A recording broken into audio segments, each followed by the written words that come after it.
Hello friends, welcome to my channel. நம்ம channel என்ன பார்க்க போகிறோம்னு பார்த்தீங்கன்னா கருவாட்டு குழம்பு தான். அதுக்கு தேவையான பொருள் எடுத்து வச்சுருக்கேன்.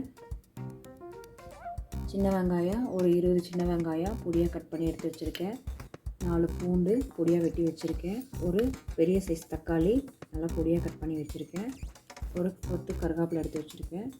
கருவாட்டு குழம்புக்கு கருவாடு எடுத்து வச்சுருக்கேன். சுடுதண்ணியில் வாஷ் பண்ணி கட் பண்ணி எடுத்து வச்சுருக்கேன். ஒரு உருளைக்கிழங்கு 4 கத்திரிக்காய் கட் பண்ணி எடுத்து வச்சுருக்கேன். இதுக்கு பார்த்திங்கன்னா தயிர் வேக வச்சு எடுத்து வச்சுருக்கேன். இது ஒரு லெமன் சைஸு புளி ஊற வச்சு எடுத்து வச்சுருக்கேன். இதுக்கு மசாலா பாருங்கள், 1 ஸ்பூன் குழம்பு மிளகாத்தூள் எடுத்து வச்சுருக்கேன். 1 ஸ்பூன் மிளகாத்தூள் எடுத்து வச்சுருக்கேன். இவ்வளோதான். நம்ம இப்போ செய்யலாம் குழம்பு. இப்போ பாருங்கள், அடுப்பில் நம்ம ஒரு பேன் வச்சுருக்கோம். அதில் நான் ஒரு 4 ஸ்பூன் எண்ணெய் விட்டுருக்கேன். எண்ணெய் நல்லா சூடாயிடுச்சு. இப்போது 1/4 ஸ்பூன் வெந்தயம் ஆட் பண்ணிக்கிறேன்.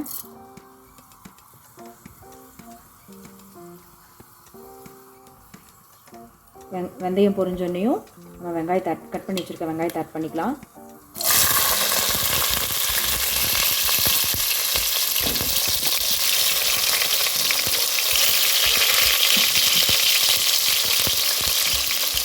வெங்காயம் நல்லா வதங்க வரைக்கும்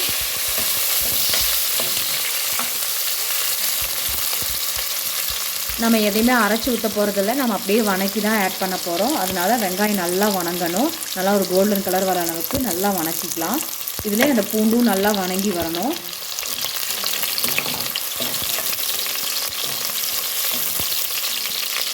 வெங்காயம் நல்லா வணங்கிடுச்சு. இப்போ நம்ம தக்காளியை ஆட் பண்ணிக்கலாம்.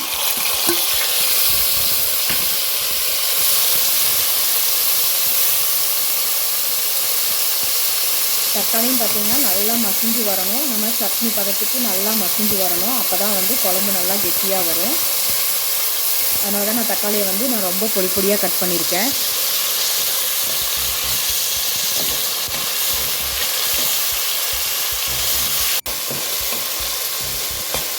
பாருங்கள், இப்போ தக்காளி நல்லா வணங்கிடுச்சு. இப்போ இதில் நம்ம எடுத்து வச்சுருக்க கத்திரிக்காய் உருளைக்கிழங்கு ஆட் பண்ணிக்கலாம்.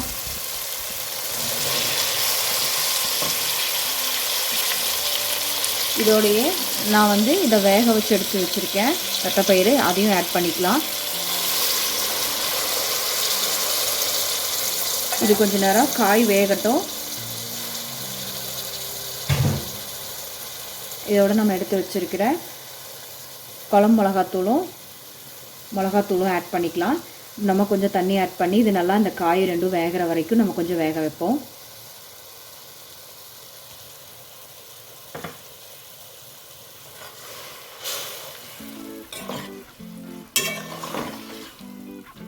நம்ம கடைசியாக புளி கரைச்சி ஊற்றிட்டு கடைசியாக நம்ம கருவாடு ஆட் பண்ணிக்கலாம்.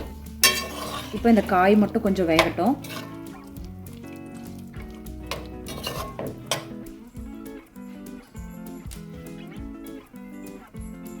நான் இப்போது காய் வேகிற அளவுக்கு 1 கப்பு தண்ணி ஊற்றிக்கிறேன்.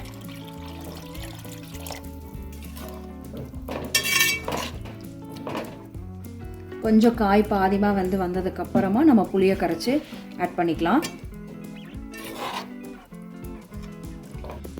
இப்போ பாருங்கள், நம்ம 1 கப்பு தண்ணி ஊற்றி காயெல்லாம் வேக வைக்க வச்சுருந்தோம். இப்போ காயெல்லாம் வெந்துடுச்சு. இப்போ நம்ம புளி ஆட் பண்ணி இன்னொரு 10 நிமிஷம் கொதிக்க வைப்போம். நான் ஏன் 1 கப்பு தண்ணி ஊற்றினா புளி கரைசல் ஊற்றும்போது இன்னொரு கப்பு தண்ணி ஆட் பண்ணுவோம். அதனால தான் நான் 1 கப்பு தண்ணி மட்டும் ஊற்றினேன். அது போக நான் பயிர் வேக வச்சுருந்ததுலேயும் ஒரு 1/2 கப் தண்ணி இருந்துச்சு. அதனால தான் அந்த தண்ணியோடு நான் விட்டுட்டேன். உங்களுக்கு கெட்டியாக வேணும்னா இன்னும் கொஞ்சம் தண்ணியை குறைச்சிக்கோங்க. இன்னும் கொஞ்சம் இதை தண்ணியாக வேணும்னா இன்னும் கொஞ்சம் தண்ணி ஆட் பண்ணிக்கோங்க. உங்கள் அளவை பொறுத்து தான்.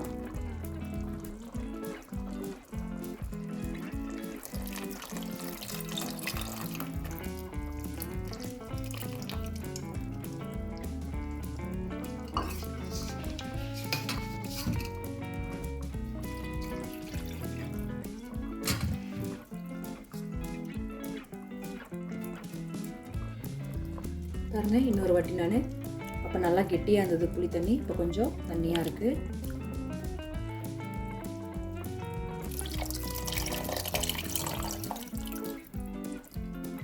கருவாடு குழம்புக்கு புளிப்பாகவும் காரமாகவும் இருந்தால் தான் நல்லாயிருக்கும் கருவாடு குழம்பு, இல்லைன்னா நல்லா இருக்காது. போதும், இந்த அளவு தண்ணி போதும். இப்போ நம்ம புளி ஊற்றிருக்கிறோம். இன்னொரு 5லேருந்து 10 நிமிஷம் கொதிக்கட்டும். இப்போ நம்ம மூடி போட்டு மூடிக்கலாம். இன்னும் மீதி அந்த காயெல்லாம் இன்னும் நல்லா வெந்துடும். இப்போ பாருங்கள், நான் உப்பு ஒன்றும் ஆட் பண்ண கிடையாது. நான் கருவாடு ஆட் பண்ணதுக்கப்புறம் தான் உப்பு போட போகிறேன். இப்போ வரைக்கும் நான் உப்பு போடலை, ஏன்னா கருவாட்டிலையும் கொஞ்சம் உப்பு இருக்கும். அதனால் உப்பு அளவாக போட்டுக்கலாம். நான் இப்போ உப்பு போடவே இல்லை எந்த இதுக்குமே. நான் அந்த தட்டாம்பயிரை வேக வைக்கும் போதும் நான் உப்பு ஆட் பண்ண கிடையாது. காய் வேக வைக்கும் போதும் நான் உப்பு போடலை. நான் கருவாடு போட்டதுக்கப்புறம் நான் உப்பு ஆட் பண்ணிக்க போகிறேன். இப்போ பாருங்கள், குழம்பு நல்லா கெட்டியாகி வந்துருச்சு. நான் இப்போ தான் உப்பு ஆட் பண்ணுறேன். அந்த கருவாடில் வேலை கொஞ்சம் உப்பு இருக்கும். நான் 2-3 வாட்டி வாஷ் பண்ணிட்டேன். இருந்தாலும் நான் உப்பு கம்மியாக தான் போடுறேன். பத்தலைனா கூட நம்ம ஆட் பண்ணிக்கலாம்.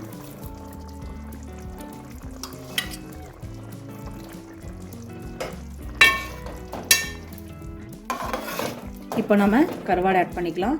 பாருங்கள், கருவாடை நான் வந்து கட் பண்ணி வாஷ் பண்ணி வச்சுருக்கேன். இப்போ இதை நம்ம ஆட் பண்ணிக்கலாம்.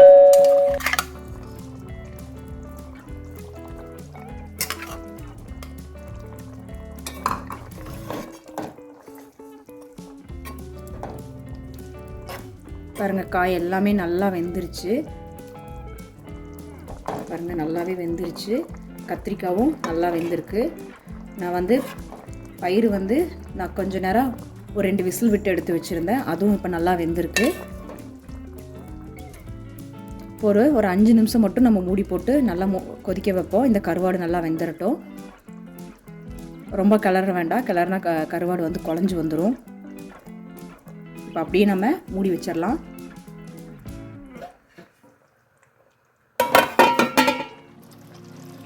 இப்போ பாருங்கள், கருவாடு போட்டு நம்ம ஒரு 5 நிமிஷம் மூடி வச்சு கொதிக்க வச்சோம். கருவாடு நல்லா வெந்திருக்கு.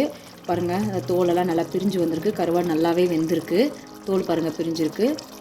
இப்படி வந்தாலே கருவாடு நல்லா வெந்துருச்சுன்னு அர்த்தம். இதுக்கு மேலே போட்டு கலரிங்கன்னா முள் தனியாக சதை தனியாக வந்துடும். அவ்வளோதான். இப்போ நம்ம அடுப்பு ஆஃப் பண்ணிக்கலாம். பாருங்கள், இப்போ கருவாட்டு குழம்பு ரெடி ஆகிடுச்சு. இது வந்து இதில் எதுவுமே நான் வந்து வணக்கி அரைக்கவே இல்லை. எல்லாமே வெங்காயம் தக்காளி வணக்கி புளியும் மசாலா தூளும் ஆட் பண்ணி வச்சுருக்கேன். நான் இன்னொரு வீடியோவில் தக்காளி வெங்காயம் வணக்கி அரைச்சி வைக்கிற கருவாட்டு குழம்புன்னு உங்களுக்கு காட்டுறேன். நீங்களும் ட்ரை பண்ணி பாருங்கள். உங்களுக்கும் இது ரொம்ப பிடிக்கும். லைக் பண்ணுங்கள், ஷேர் பண்ணுங்கள், கமெண்ட் பண்ணுங்கள். தேங்க்ஸ் ஃபார் வாட்சிங்.